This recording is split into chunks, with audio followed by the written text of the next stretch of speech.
আন্তর্জাতিক অপরাধ আদালতের আইসিসি গ্রেপ্তারি পরোয়ানার মুখে দাঁড়িয়ে বিদেশে গ্রেপ্তার হওয়ার বিষয়ে মুখ খুললেন ইসরায়েলের প্রধানমন্ত্রী বেনিয়ামিন নেতানিয়াহু।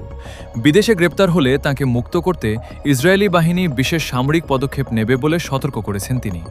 গাজায় যুদ্ধাপরাধ ও গণহত্যার দায়ে সম্প্রতি নেতানিয়াহুর বিরুদ্ধে এই পরোয়ানা জারি করে আইসিসি। রোম সংবিধি অনুযায়ী সদস্য রাষ্ট্রগুলো এই পরোয়ানা কার্যকরে বাধ্য।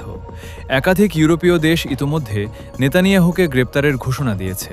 পাশাপাশি জাতিসংঘের অধিবেশনে যোগ দিতে নিউ ইয়র্ক এলে তাঁকে গ্রেপ্তারের ইঙ্গিত দিয়েছেন নিউ ইয়র্কের মেয়র জোহরান মামদানি। এই পরিস্থিতির মধ্যে মার্কিন সংবাদ মাধ্যম ফক্স নিউজকে দেওয়া সাক্ষাৎকারে নেতানিয়াহু হুঁশিয়ারি দিয়ে বলেন, বিদেশে গ্রেপ্তার হলে আমাকে মুক্ত করতে বিশেষ সামরিক অভিযান চালাবে ইসরায়েলি বাহিনী।